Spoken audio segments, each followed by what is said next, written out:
You may proceed. Good day, Your Honor, and good day to the Court. My name is Douglas Matthews. I represent George Lambert, the appellant in this matter, which combines intertwined themes of Chapter 93A, the laws of summary judgment, and the laws of contract, particularly the law of Silver v. Graves. I've tried to be prudent like an estate taxpayer and limit my presentation to 7 or 8 minutes to allow for questions. And I think in view of the fact that this is a summary judgment case, I would like to spend a very large proportion of that time just going through the facts again. If there's any theme on this case, it's the twin themes of Mr. Lambert's paramount concern for the security of his financing and this whole range of banks allowing him to believe that there was going to be no problem. How much of this was in writing?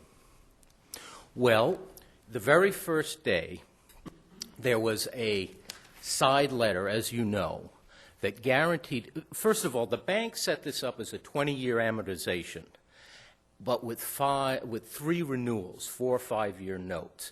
The very first day, there was a side letter that guaranteed Mr. Lambert his 3 renewals. In fact, this was, he insisted upon this because there had been a side letter that guaranteed him 1 renewal. So this side letter of 1985 in this $1 million transaction, which guaranteed him that upon good performance of the loan and the continuing value of the property, he would be renewed every 5 years, was the first piece of writing, besides the mortgage and the note and that sort of thing. It's worth just pointing out that these 3 conditions were that there be no history of delinquency, that the note not be in default at the time of the renewal, and the third one, of course, was in Mr. Lambert's favor because it made this essentially a true equity loan. It only depended on the value of the property in income producing and value. So they entered into this agreement. There was various adventures between 1985 and 1990 because there had been a rent rise in Section 8 that was postulated but didn't come through. This was all taken care of in 1990. And then in 1991... Before we get to just to stop on 1990, the 1985 note was for which properties? This was the Choate and Webster property. The banks had nothing to do with the Glasgow Street property. Okay, so the Choate and Webster property was 1985, and there were some.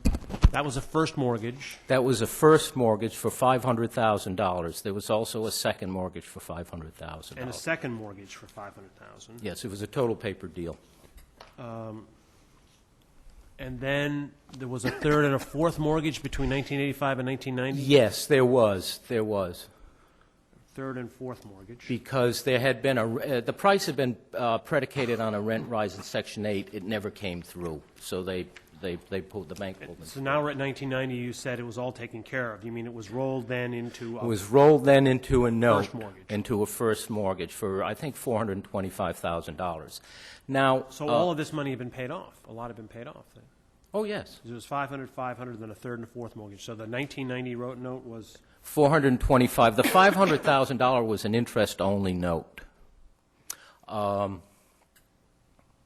So in 1991, a couple of things happened. Well, excuse me, I have a question. You describe your client as unsophisticated, yet the bank cites several references in the appendix that support the fact that he was involved in numerous real estate transactions before that involved bank financing. I don't think that's so. The Glasgow property did not involve.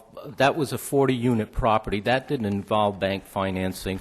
Possibly his house did, but I don't believe I believe this was his first real experience, certainly with a large commercial mortgage. I mean, this was.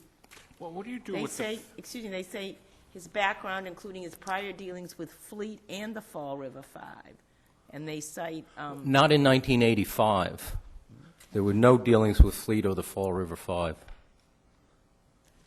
Well, I was okay. going to ask you about the Fall River Bank. Didn't he take the position that the Fall River Bank was the cause, whatever they did, was the Well, cause of why Fleet wouldn't renew the Here's loan? what happened. To go way ahead, he calls up, when Fleet finally or Bank of Boston then, in 1995, told him they were not going to renew, he called up and was referred to the other real estate, the collection department.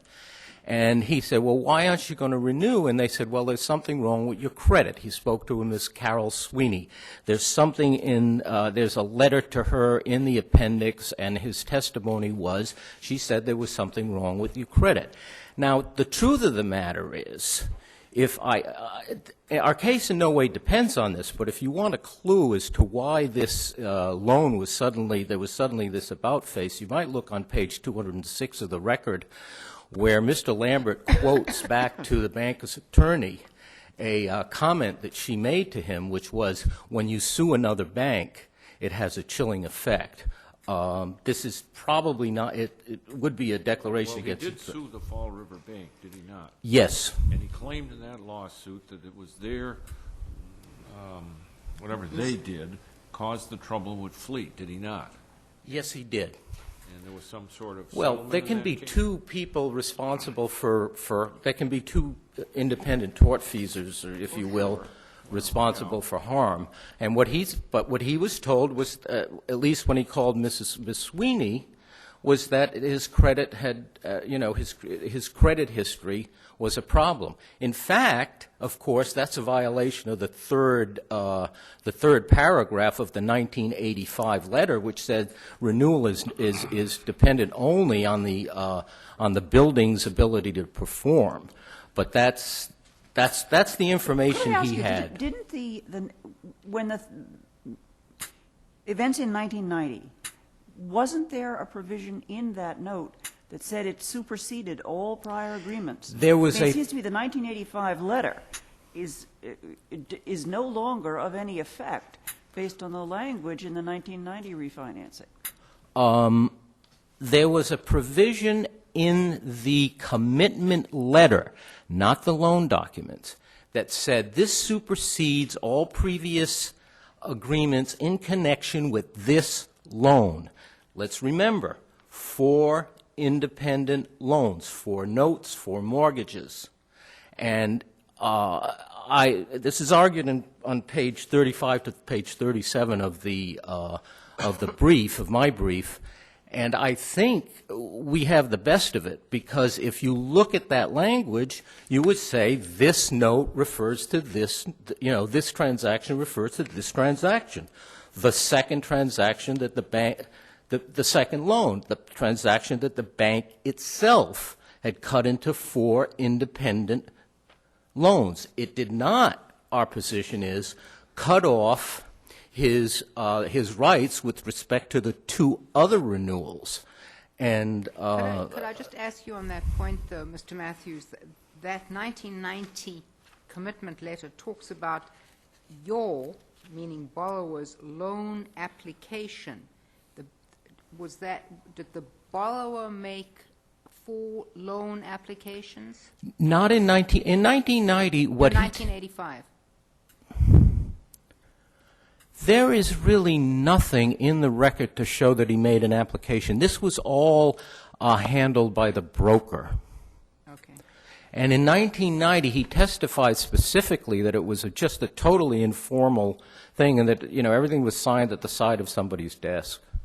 This was an informal banking situation. Well, if here we determine that summary judgment should have been denied, would that mean that anyone could come in and say the bank loan officer agreed to waive some conditions of my loan because I did a favor for the bank? Well, there's a difference between doing a favor. The issue Well, 'cause here I is withheld some consideration. claim. Wait, because I withheld some claim against the bank that I might have had. Well, if it amounts to a substitute performance, pursuant to the 1985 agreement. Remember, he was supposed to be not have a history of delinquency and not have any defaults. Our position is that giving the consideration, this valuable consideration, and what the bank agreed to, really worked a substituted performance in that what the language would then be interpreted is not unreasonable history of delinquency and not unreasonable defaults in view of the circumstances. And he got behind, I guess it's a 96 thing. This was, so it isn't quite that much, but he got behind at most $38,000. Not to the bank. He always paid the bank, but these were taxes and stuff at one point. But I know that in 94 he was $13,000 behind. And at 95, when it came, it couldn't be more than 25 or 26,000, which is quite in the same zone as the $28,000 prima facie, minimum prima facie thing. So I would say this consideration, and that this was pursuant to Cummings v. Arnold right down to the McKinley case, a pretty clear case of substituted performance because the object of the contract was the same. And all it was is it varied his mode of performance by, like in the McKinley case where there was a default before they came in on a complicated purchase and sale agreement, and they changed the amounts and this and that, the other. It was this was a contract. I would like to, I guess, go way ahead and argue summary judgment or argue Chapter 93A just for about 30 seconds because. This is not, Chapter 93A is not an afterthought, particularly when you look at this sequence from December to June of December 94 to June of 1995.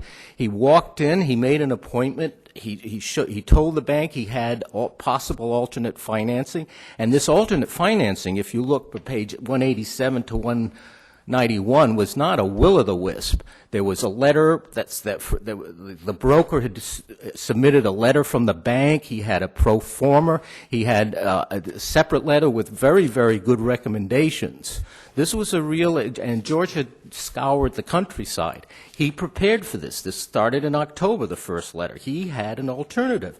He walked in, and he told the guy what was going on. The guy he spoke of the Isles Agreement. That is the 1991 agreement, the oral agreement for consideration, the substituted performance agreement, and that doesn't matter now. We're going to do the whole deal. He goes into a sales pitch. He says, I have ample authority. Mr. Lambert said he was the big cheese. And then he talked about this community reinvestment bond. Mr. Lambert says, he said, we were going to be some sort of flagship because this was a place to put a lot of that money instead of a lot of little small loans. All this is wonderful, but he's got a written document from the bank that says there'll be no change in anything unless it's in writing. Where? There is no. What about that 1990 commitment letter? Terms superseded all prior dealings, required any future modifications to be in writing. Right, that's what the 1990 loan. We're talking about the 1995 loan. And we have specific insurances by the bank that, hey, don't worry, that agreement with Isles doesn't matter. In a way, it's substituted performance by the bank, but I'm not, I don't want to go there. I don't see why that cuts it off. You have to, you could interpret the language that way, but my God, when it says in connection with this loan, how can you say that it's this loan and any future loans that are contemplated? There was not one loan, there were 4 loans. So your 93A claim really, as you say, focuses on the lead up to whether or not the loan will be rolled over, renewed, or whatever the right terminology is, in 1995. Yes. It has nothing to do with what went on in the past. That's right. Only focus on what the bank officers allegedly told Mr. Lambert that led him to give up certain financing alternatives and then to end up holding the bag, so to speak. That's right. That's right. And I mean, there was just Look at what he did. Look at what the follow-through after the 1991 agreement.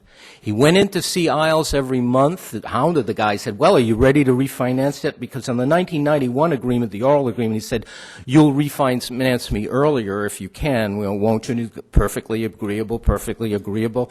There was then, there was 3 years of working with the security department of various the successor bank, South Shore, to collect from the defaulting manager. Excuse me, I just have to look and, he enforced the late charges, et cetera. So he was led along for many, many years, and then he was jumped over the cliff. I submit that in view of the fact that there is that there was corporate amnesia, that all these facts are uncontested, summary judgment should be entered for Mr. Lambert, at least on the Chapter 93A case and in the Silver v. Graves matter. Thank you, Mr. Matthews. Mr. Landau?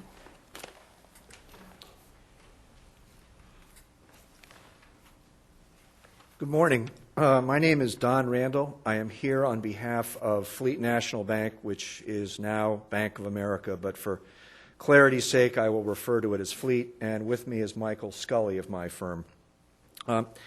This is a case which illustrates the reason for the ancient Chinese proverb, which states, the palest ink is better than the best memory. The factual history is critical, as my colleague observed, and there is no dispute for purposes of summary judgment about the essential facts which were relied upon by the lower courts in granting and then affirming summary judgment in favor of Fleet in this matter. Mr. Landau, to what extent do we take into account the negotiations which seem to have led to the borrower not pursuing alternative options? Do we just ignore that? Well, Your Honor, I mean, this is summary judgment, so I'm not looking to ultimate merits. I'm looking to whether or not summary judgment is appropriate here. Yes, Your Honor, and for purposes of summary judgment, we have accepted Mr. Lambert's version of the facts, Right. and looked at and reviewed what he says happened. And in essence, most of the so-called facts upon which he relies are simply his testimony about what other people have said, not what those people have testified they said, and not what the documents actually say. Well, if you take his position, in the light most favorable to him, that and it's certainly not an absurd position, that the 1999 written agreement between the parties that this loan, meaning the 1990 loan, cannot be amended, changed, and so on and so forth. On what do you rely to say that his claim of unfair dealing or, reliance, promissory estoppel, whichever nomenclature you want to use? I think that Your Honor is rolling two different matters into one ball, and I'd be happy to. I'm rolling for you. I would be happy to do that. The first is the so-called 1991 oral agreement, which Mr. Lambert claims resuscitates the 1985 side letter. Obviously, our position is that the 1990 loan agreements are the operative loan agreements, and those are the agreements which specifically state that they supersede all prior agreements, representations, statements, et cetera. And in 1991, Mr. Lambert claims to have appeared at the bank with a variety of which were made payable to Mr. Lambert and were deposited into the account of his business associate, who was then the property manager of the property in question. And Mr. Lambert claims that he told the bank he would not come after the bank if the bank would do certain or make certain accommodations for him. And he claims that the bank agreed to do these. And even assuming his position is factually correct, we've briefed it very carefully and thoroughly that whatever was said doesn't rise to the level of an enforceable agreement. It was vague. It was not specific. It was make reasonable accommodations in terms of Yeah, it was all kind of like, well, we'll try to help you out, and what you're talking about looks good to me, and all that kind of stuff. And the cases are pretty tough on people who later claim that this kind of stuff creates some amendment to a clear bank document. correct. Right. And the experience had been that there was documentation required for anything that the bank did. And Mr. Lambert knew this, which is why in 1985 he was so insistent that the bank give him this letter saying that they would renegotiate in 5 years. And in fact, Mr. Matthews referred to that as a guarantee that the bank would renew the loan. It is not.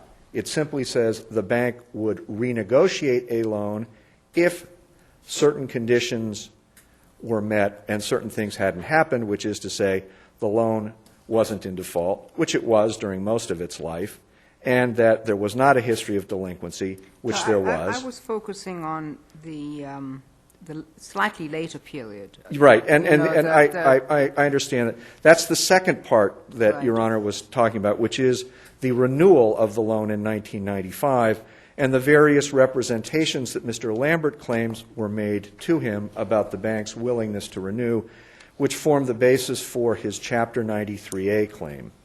And again, we've briefed those issues, I think, reasonably well. I would like to address the issue of the statute of limitations, which is mentioned in a footnote in our brief at page 44, but which was sort of glossed over by Mr. Lambert's counsel because, Was it raised below?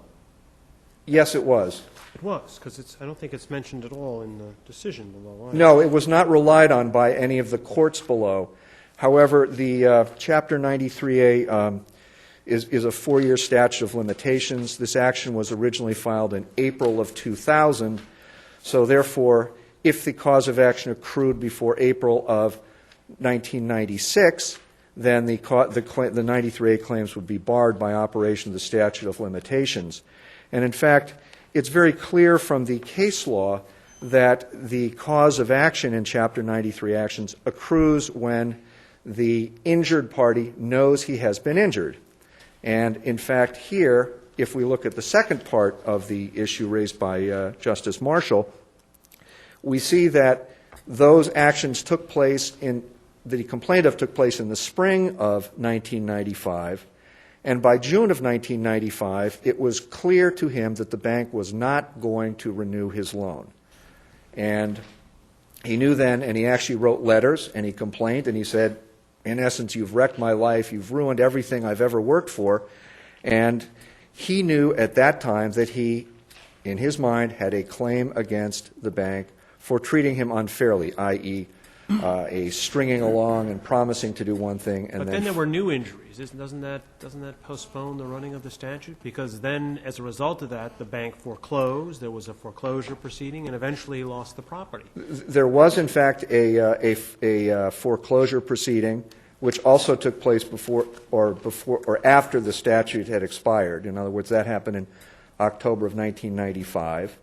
And the rule about the accrual of a cause of action is when you know you have been injured. It doesn't matter whether you know the full extent of your injuries, but you know that you have been legally injured, you have a claim against you. And that's, I think, set forth very clearly in the Schwartz against Travelers case, which is not in our brief, but which I would be happy to send a cite to. That's an appeals court case. And in that case, Mr. Schwartz took issue with Travelers' refusal to provide insurance coverage for wind and water damage, and the court found that the cause of action accrued when the Travelers told him that they weren't going to cover his damage and they weren't going to even look at his property because there was no reason for them to do that. And that was followed by a subsequent written letter from the Travelers, and the court found that even though the written letter was sent approximately 3 years and 360 days before he filed the action, he knew that he had a cause of action months before that because that's when the traveler said they weren't going to cover his, But it's one thing not to renew a loan, and it's another thing then to proceed to foreclose on the property, which is a separate injury, seems to me. no, actually, the loan and foreclosure are one and the same, and that's, I think, illustrated particularly deeply by the Massachusetts rule that a mortgage actually is a transfer of title to the property, and the only thing that remains in the mortgagor is the right of redemption or the equity of redemption. When were the foreclosure proceedings commenced? The foreclosure proceedings were commenced, I believe, in September of 1995. Isn't there also a waiver problem here? Shouldn't he have asserted all of these things in a suit contesting the foreclosure or a companion case against the foreclosure? Perhaps Your not a suit attempting to stop the foreclosure. Well, Your That's Honor, pretty hard to do, but another suit saying, you were supposed to renew the loan and, you didn't do it and all that. He waited a whole 5 years practically. More than 5 years. So isn't that kind of a waiver? That's it the raise- position. That's the argument that we have made in our papers, and there's I think it's Beaton case, which we cite in our papers, which says that the proper way to prevent a foreclosure is to move to stop it in a court proceeding, either in the actual foreclosure proceeding itself, which in this particular instance, or a separate action. or a separate action. Saying you were supposed to, which is the essence of this case, is you were supposed to refinance the loan. That's correct, Your Honor. So we do put that forth in our brief. One quick question. 1991, the meeting with Isles. Mr. Lambert says that Mr. Isles said he was going to do a written memo to the file. Would such a writing satisfy the 1990 loan mortgage documents with respect to a writing?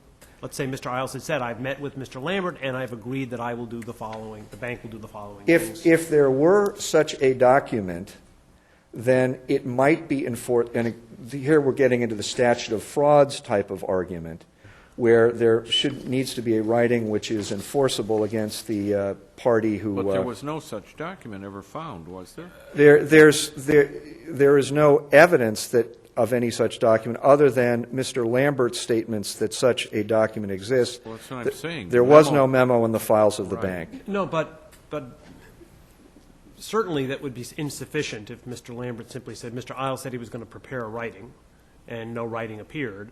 But in 1995, when he met with one of the bank officers... Mr. Lozer or Mr. Buehler? Mr. Lozer. He says that Mr. Lozer showed him the Isles memo, the Isles writing. Mr. Lozer has no recollection of there being any such memo. I understand, but or Mr. showing. Lambert said Mr. Lozer showed me the Isles writing. And there is, even Mr. Lambert says, I don't know specifically what was in that memo, and there is no evidence that any such memo was ever prepared or that it existed in the files of the bank. It's my question, whether there's enough there to sort of, at least for summary judgment purposes, to get over that rail. We don't believe so, and because the terms that Mr. Lambert has said were in that 1991 resuscitation of the 1985 letter agreement are vague and indefinite and incapable of being thought of as anything more than an agreement to agree at some point in the future or to help Mr. Lambert out with his with whatever problems he might have faced. And in fact, the bank had a history of trying to work with Mr. Lambert and allowing him to or not. I mean, the bank could have called the loan at any time. I mean, there's a problem with the argument, well, it wasn't in the bank's file, therefore it didn't exist. The 1985 letter, as I understand it, wasn't in the bank's file either. That's correct, Your Honor. But it was found ultimately in 1999 and proved Well, to exist. there are two letters, and for purposes of summary judgment only, we have acknowledged the existence of those letters and have treated them as binding on the bank. Okay. But again, as the 1985 letters, we submit that they were superseded by the operative loan documents. The other thing I'd like to point out to the court is that the bank's actions were not taken because of defaults in certain terms and conditions of the loan provision. The bank only started the foreclosure action once the loan had expired by its terms. In other words, the loan had matured, it was not renewed, and the bank at that point decided that it would take. So the bank demanded payment, I assume, or at Yes, least payment was... they did, and they demanded payment numerous times, and they gave Mr. Lambert sufficient time to pay. They gave him sufficient time to find alternative financing. How much time did they give him? They In the record, if it's there? Certainly they gave there was a 30-day notice from before the expiration of the loan, so he had those 30 days, and he knew that at the end of those 30 days, he'd have to pay. They didn't take any other enforcement actions until they filed the foreclosure action in September of 1995, so that's, I guess, 120 days after the notice was given to him. As I recall, he asked for a 30-day extension and did not get it. He asked for a 30-day extension of the actual sale, which wasn't until April of 1996. Okay, so it wasn't an extension on the loan? I think he asked for a 6-month extension of the loan when the bank told him that they were not going to renew it and that the loan would expire by its terms. Thank you, Mr. Landell. Thank you very much, Your Honor.